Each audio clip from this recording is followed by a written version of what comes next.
Mas, cara, quando a pessoa chega nesse papo emocional, isso me irrita num nível. E aí eu acho que é foda, porque eu começo a entrar numa de Prioli e falo, tá, qual a evidência que você tem? E aí é o perigo. Porque quando você vai comunicar ciência, ou quando você vai comunicar um ponto e você tem preocupação com aquele ponto ser percebido, você pode passar o ar de arrogante, que é o que eu entendo que muita gente viu da Prioli. E os dados? E os dados? Ah, por coisa chata, não posso falar nada sem dados. E os dados? Monark, e os dados? Tipo, eu entendo... A imitação foi boa, vai. Mas as imitações do Vitor são boa zona. Mas eu entendo a galera ficar pistola com a Prioli e falar, ah, que menina arrogante. Porque é o que eu te falei.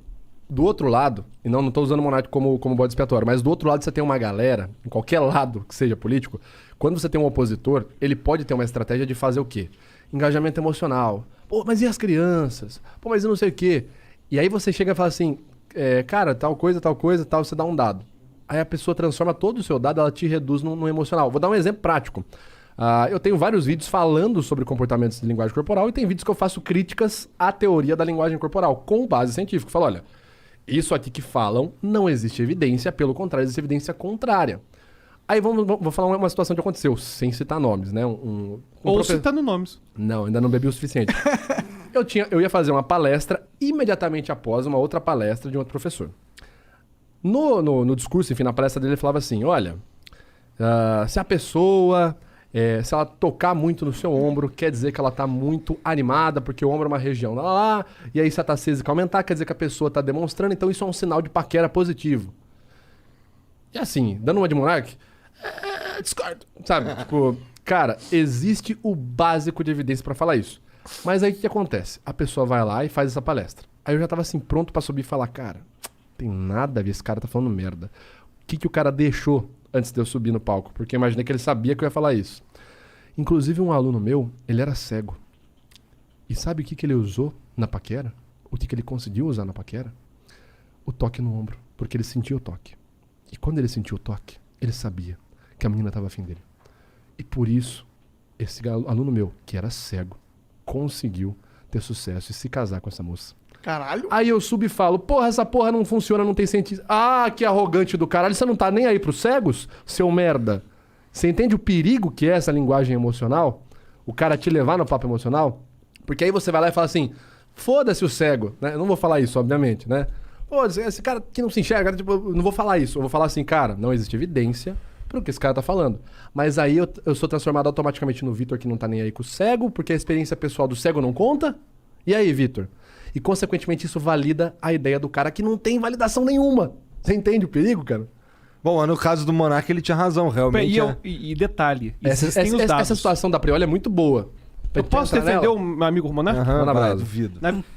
Na verdade, Monark, ele tava fazendo uma coisa interessante, que é o seguinte.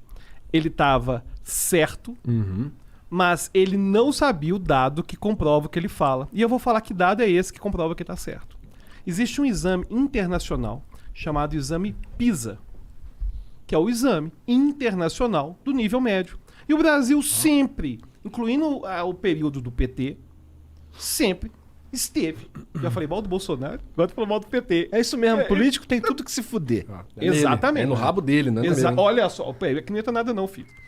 Ou seja, quando a gente pega as notas do Brasil no exame PISA, são sempre terríveis. A única coisa que faz o Brasil sair de último é quando coloca mais país mais pobre que o Brasil pra fazer o teste. Aí fica em penúltimo, fica em antepenúltimo. Mas a educação no Brasil, ela realmente vai de mal a pior. E existem dados objetivos em relação a isso. O ponto é que surgiu uma disputa acerca do argumento. Eu concordo que é importante ter dados, mas eu não sei, me pareceu um pouquinho deselegante na casa do amigo, sabe? A gente chegar e fazer, cadê seu dado, Monark, sabe? Foi o que eu falei, tipo... Nossa, eu me amarrei. Passa aquele ar de arrogante, eu tava sentado, né, naquela cadeira ali. Na casa do colega, casa do colega. Eu tava bem assim, ó. Casa do amigo. Fumando meu vape, olhando aqui assim, caralho, o Monark ficou puto. Mas o Monark, esses dados do PISA realmente existem. Não, a gente deu mole porque, porra, era só falar assim, qual é, Jean? Vê Puxa os dados aí, Mas na hora ninguém pensou nessa porra. Sabe, mas aí gerou cortes bons. Vou te ensinar como quebrar uma estratégia dessa da Prioli. Tudo bem, quais os dados que você tem que embasam a sua argumentação? Você vai perguntando. A pessoa fala, quais os dados? Não, quais os seus dados? Você tá na minha casa, pô. Você me deve satisfação. Sabe aquele jogo dos barbichas? Só perguntas? Pergunta. Qual é o seu dado? Por que você quer saber? Não, porque eu quero... Ah, respondeu. Se fudeu. Aí a pessoa caiu na dela. Entendeu?